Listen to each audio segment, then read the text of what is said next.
Okay. Excited about how it shook out for us with the 8 picks we had. I felt like we got value with all the players. Really excited to get them in the mix. And at the same time, it hit some needs that we had as well. So feel really good about coming out of this draft, how we had hoped and making our team better. And guys that can come and compete, got great intangibles, and are all going to have a chance to provide value to our team. And that's big. Back, I know before the draft you talked about how much you liked the tight end room. Was that indicative of the way this fell, or is it just kind of the way the board fell for you guys? Yeah, both. I do like the room. I'm genuine when I say that. I feel like we've, um, by signing Irv and getting Drew back, and there's a lot of guys behind there that are going to provide some competition for depth, and so feel like they've all been trending in the right direction. They've all been here outside of Irv and know what we expect, and so feel like we can get a lot out of that room with James, especially leading the charge there. And at the same time, there were certainly guys that we liked in the draft, and they weren't there when we picked sometimes, and we were comfortable with that. We were comfortable standing firm with what we had in the room if we had to. How much of that is also a commitment to resources? I mean, you guys would have to take Tyler Boyd or somebody else off the field with your receivers that you would have, or start to take Irv Smith off the field. How much of that kind of plays into the decision not to take a tight end? It's we're predominantly 11 personnel. That we have some 12. We don't we just usually factor in the tight end room. How do we improve the tight end room? If we can or we can't. That usually drives the decisions and mostly less about the other positions. Do you think in college free agency and the final veteran free agency right before camp, you'll stand pat in the tight end room, or you'll still be looking at that? No, there's still a chance. We'll likely add at every single position in free agency, so I wouldn't take any positions off the board there. Right. What do you feel like you have right now in the running back room?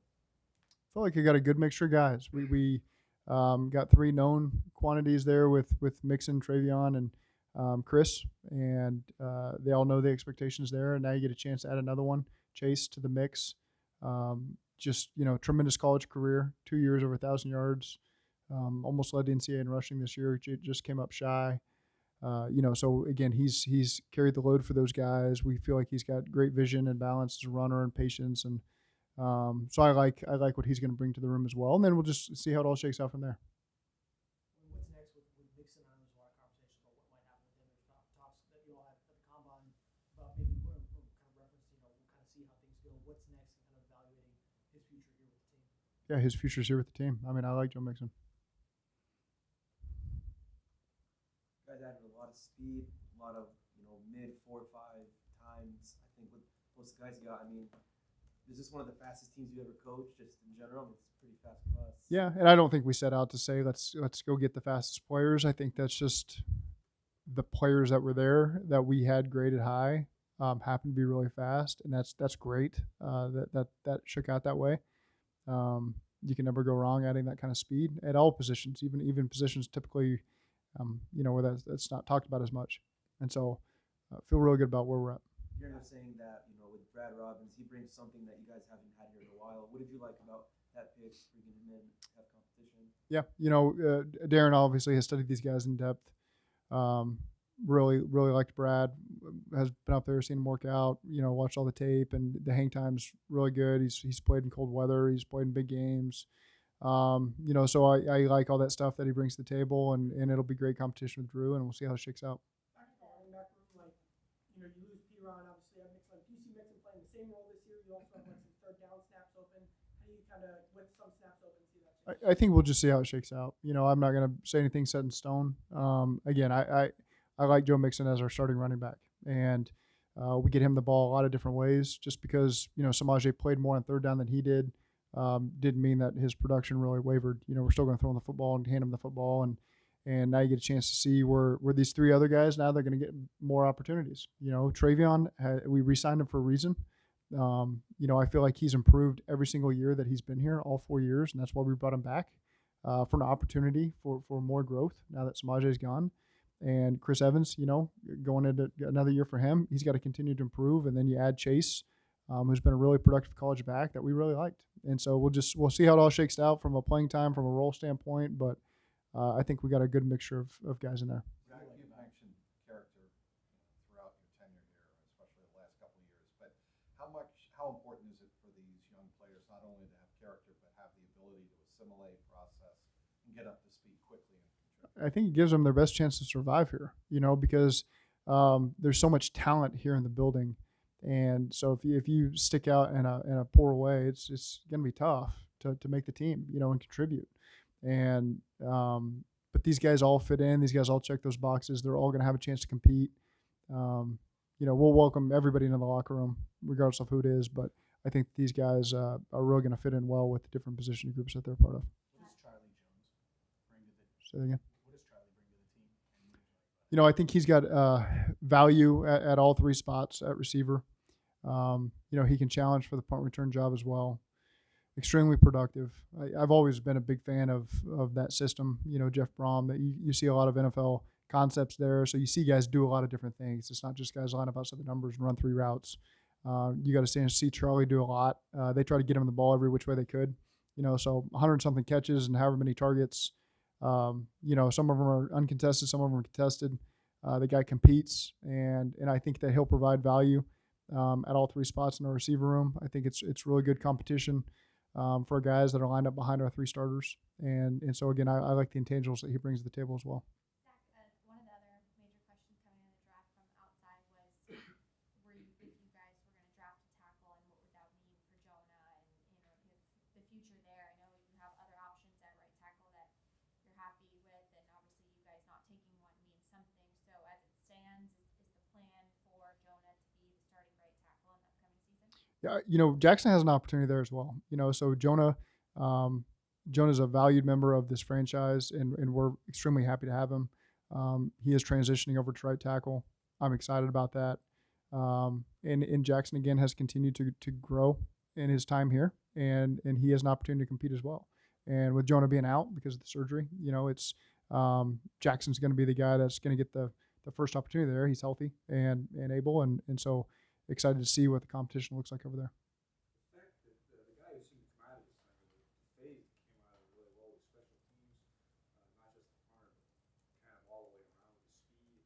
The fact that you walk out of there like that, does that kind of show that your roster is a little bit more well-rounded than before the weekend, a little bit deeper, a little more well-rounded?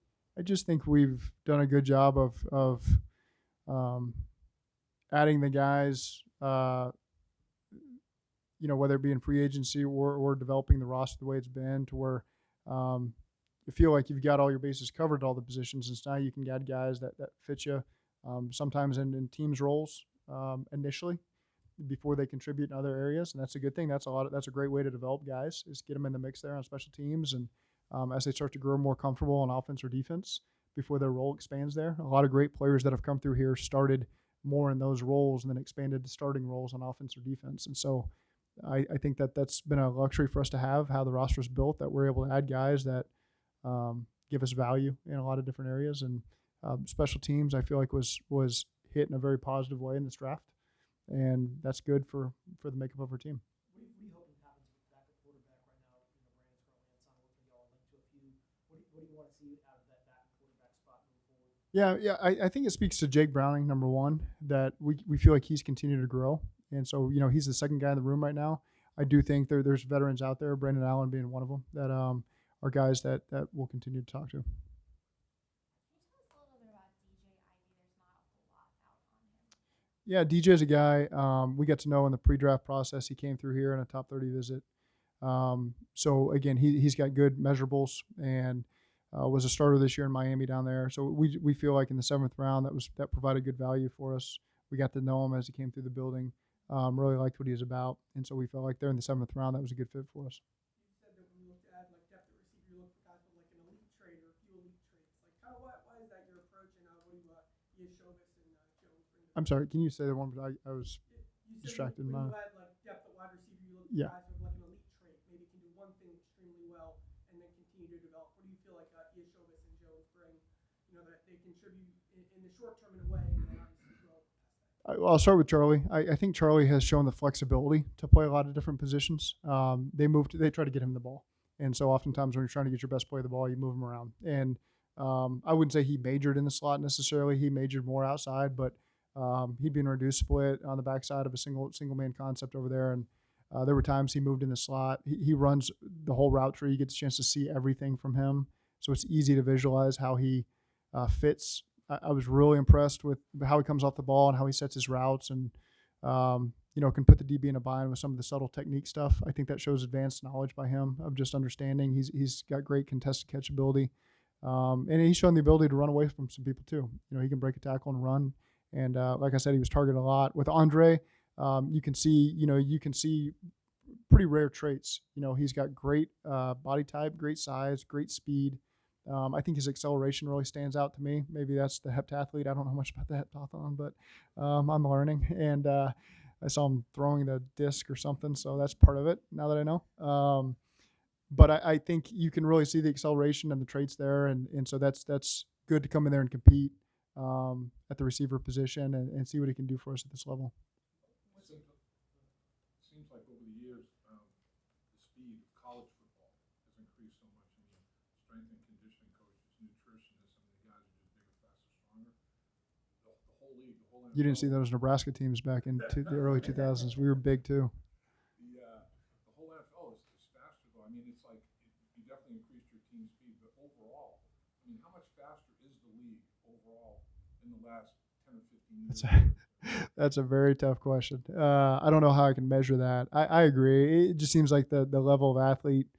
I'm probably going to offend somebody by saying that from 20 years ago, but it does. It feels like you're dealing with a bunch of freaks, and it's tough. You're always trying to keep up. You're always trying to make sure your team's athletic and big and athletic, and you're trying to find the combination of the two, which usually equals like a top 5 pick when you're looking for big and fast. But I think again we built this team. This division's a physical division, so you need size. You need speed as well when you're playing in this division and outside of it. So you just do your best to stack it all up and make sure you got the best team. And I just feel like I said a bunch of words there. I don't really feel like I answered a question, but. Are you saying Maurice Purified could play with the best of them? I wouldn't say speed was his number one asset. I would say size. He would box people out. Big jump ball guy. Could run dagger routes and run away from people. Caught some game winners against Missouri and A&M that were big down there. Boxed out some guys. But he had a shot in the league. I think he became almost a Hall of Famer Arena League player, if I'm not mistaken, down there in Arizona. So he made a nice career for himself. 6'4", 215 from San Francisco Community College. I had to leave my history of jazz class to call him to recruit him. Jay Norvell made me leave class to call this junior college receiver, and we got him. So I was very proud of that. Well, speaking of recruiting, you're kind of going in recruit mode right now at the end of the draft. What's it like kind of selling or pitching this franchise to undrafted free agents compared to what it was like in 2019 when you got here? I think there's a strong history. That's the number one selling point of undrafted free agents making this team, contributing this team, being on the practice squad, getting opportunities at a later date because they were on the practice squad. There's a strong history here as anywhere else in pro football of guys getting an opportunity. We're not going to discriminate against anybody because they were a third-round pick or an undrafted free agent. If you come in here and you maximize your reps, you're going to get an opportunity to play. And so I think that hopefully guys understand that. You're starting this recruiting process. It's really an hour recruiting process, and you're trying to get that across to guys as quickly as possible. Sometimes it takes, sometimes it doesn't. But again, I think that if you just look at the history of undrafted free agents here, as far back as the last 15 years, I think it's been really strong. Usually during pre-draft press conference, someone will ask you about your most memorable calls, letting the guys know. I know where this is going. Yeah. Exactly. Have you ever had one like the one with Brad in that type of reaction? There's two of them. Actually, you might not even know the other one. But Brad was one for sure. That was a great reaction, very genuine reaction by him, which is good. That gives me a little juice as well because you can't. I've said this before. You can't tell what's on the other side of the call. And so it was good to hear that kind of energy from him. DJ, as it goes in the end of the 7th round, you're getting a lot of calls maybe about free agency as well. And so I couldn't get him to answer the phone. And so I'm texting him on my personal phone, trying to get him to answer the main phone. And eventually, with about 10 seconds on the clock, we got him. Potsy had already submitted the picks. We were good. But that one was a little stressful there for a moment. But we got him to answer the call, and he jumped in the boat. Zach, how has coaching and evaluating players changed for you since 2020, considering guys are taking 6 years now, sometimes they're playing in 2, 3 college programs. How does that change your evaluations? That's probably a better scouting question for those guys. There's some 21-year-olds we had in this draft, and there's some 25-year-olds in this draft. I try not to hold it against the guy if he's 25 years old. There's still a lot of valuable years there. We're trying to take the best player. Oftentimes you can sell yourself. Okay, he's 21 years old. His best years are ahead. He's got so much room for growth. Okay, he's 25. He's mature. He's going to come in here. So you can make the argument for however you want to make the argument when a player comes in the building. But I think we got some guys that maybe at positions the older maturity guys is a good thing. Some other guys maybe the youth is great to be able to develop them for a number of extra years. So I don't have a solid answer on how COVID has affected these COVID years. Guys are in there for 5 or 6 years, or maybe that's a little bit longer. I don't have the evidence to suggest which way that has taken things in this league or not. Have you noticed a change in players coming in with 2 or 3 different programs, having to learn playbooks? If you talk to players, has there been a difference there in kind of what COVID was before and now after? I don't. It's a good question. I don't feel that. I do think our coaches do a good job teaching our systems, and so I can't think of many guys where we've said, man, this guy just can't learn it to help us. I think maybe if guys maybe had that MO that they struggle to learn, I think our position coaches have done a really good job of getting them to do what we need them to do. And so there's always examples where maybe guys can't do it and you cut them, but I can't think of any that come to mind. Just because I think we bring in the right people, but also I think our position coaches do a really good job of making sure they get to the player and get them to a place where they can play their best on the field and put their best foot forward. All right, thank you. Thanks, Zach.